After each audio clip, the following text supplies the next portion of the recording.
నమస్తే ఫ్రెండ్స్. నేను మీ doctor Kanchan Lakshmi, care herbs Ayurveda clinic Panjagutta. ఈరోజు మన వీడియోలో ముఖ్యంగా మన ఆహారంలో ముఖ్య పాత్ర పోషించే ఈ వైటమిన్స్ అండ్ మినరల్స్ ఏవైతే ఉన్నాయో వాటి యొక్క రోల్ సోరియాసిస్ ట్రీట్మెంట్‌లో ఎలా ఉంటుందో తెలుసుకుందాం. ఈ వైటమిన్స్, మినరల్స్ అనేవి ముఖ్యంగా ఆహారంలో ఒక పెద్ద పార్ట్ లాగా మనం చెప్పుకోవచ్చు. అయితే ఈ వైటమిన్స్ అండ్ మినరల్స్ గనక మనకు డెఫిషియన్సీ ఉంటే గనక ఈ సోరియాసిస్ అనేది మళ్ళీ మళ్ళీ రావడము, అది రిలాప్సే రావడము, హీలింగ్ అనేది తొందరగా జరగకపోవడం, ఇవన్నీ కూడా ఇబ్బందులనేవి మనం ఫేస్ చేయాల్సి ఉంటుంది. ముఖ్యంగా వైటమిన్స్‌లో చూసుకున్నట్టయితే వైటమిన్స్ ఏ, ఈ, వైటమిన్ డి, వైటమిన్ బి12 మరియు జింక్, ఐరన్ ఇట్లాంటి మినరల్స్ కూడా సోరియాసిస్ హీలింగ్‌లో మంచి రోల్ ప్లే చేస్తూ ఉన్నాయి. వీటిని రెగ్యులర్‌గా మన డైట్‌లో చేర్చుకోవడం వల్ల గూడా స్కిన్ యొక్క హీలింగ్ అనేది ప్రాపర్‌గా జరుగుతూ ఉంటుంది.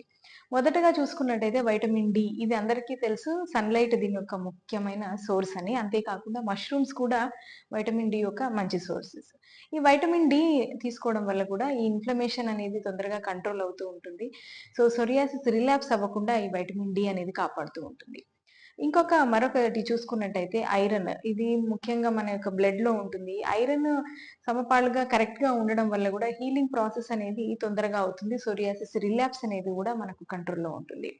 ఒమేగా 3 ఫ్యాటీ యాసిడ్స్ ఏవైతే ఉన్నాయో, మనం ఎక్కువగా ఈ సీడ్స్ అండ్ నట్స్‌లో ఎక్కువగా ఉంటాయి.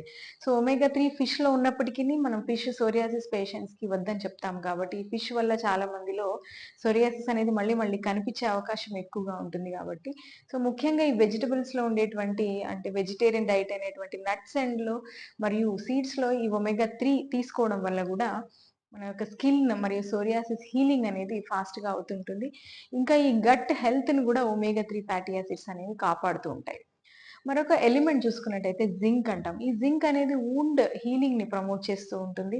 అంతేకాకుండా ఈ ఇన్ఫెక్షన్స్‌ని కంట్రోల్ చేయడంలో మరియు స్కిన్ యొక్క హీలింగ్‌ని ప్రమోట్ చేయడంలో జింక్‌కి మంచి రోల్ ప్లే చేస్తూ ఉంటుంది. ఈ జింక్ యొక్క సోర్సెస్ అయినటువంటి సీడ్స్, నట్ మరియు ఈ పొట్టు ఉండేటువంటి ధాన్యాలను తీసుకోవడం ద్వారా కూడా జింక్ మనకు శరీరానికి సరిపడినంతగా లభ్యమవుతూ ఉంటుంది. ఇవన్నీ కాకుండా మనకు ఇంకొక సోర్స్ చూసుకున్నట్టయితే vitamin A and vitamin E. Vitamin A అనేది ఎక్కువగా మనకు రంగు ఉండేటువంటి కూరగాయల్లో లైక్ క్యారెట్స్, బీట్రూట్స్‌లో ఎక్కువగా కనిపిస్తూ ఉంటుంది. విటమిన్ అనేది స్కిన్ యొక్క హీలింగ్ మరియు స్కిన్ యొక్క సెల్ గ్రోత్‌ని ప్రమోట్ చేయడంలో, న్యూ సెల్స్ జనరేట్ చేయడంలో విటమిన్ ఏ అనేది బాగా ఉపయోగపడుతుంది.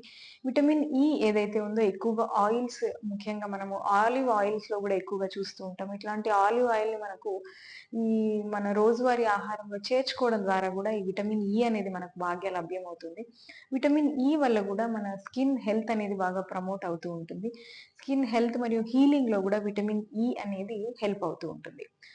ఇవన్నీ గూడా ఇట్లాంటి విటమిన్స్ అండ్ మినరల్స్‌ని మన డైట్‌లో రెగ్యులర్‌గా చేర్చుకోవడం ద్వారా ఈ యొక్క సోరియాసిస్ మళ్ళీ మళ్ళీ తిరగబెట్టకుండా మనకు సోరియాసిస్ హీలింగ్‌లో మరియు దాని యొక్క ట్రీట్మెంట్‌లో ఇవి ప్రమోట్ చేయడంలో ఇవన్నీ కూడా మనకు విటమిన్స్ అండ్ మినరల్స్ బాగా హెల్ప్ అవుతూ ఉంటాయి.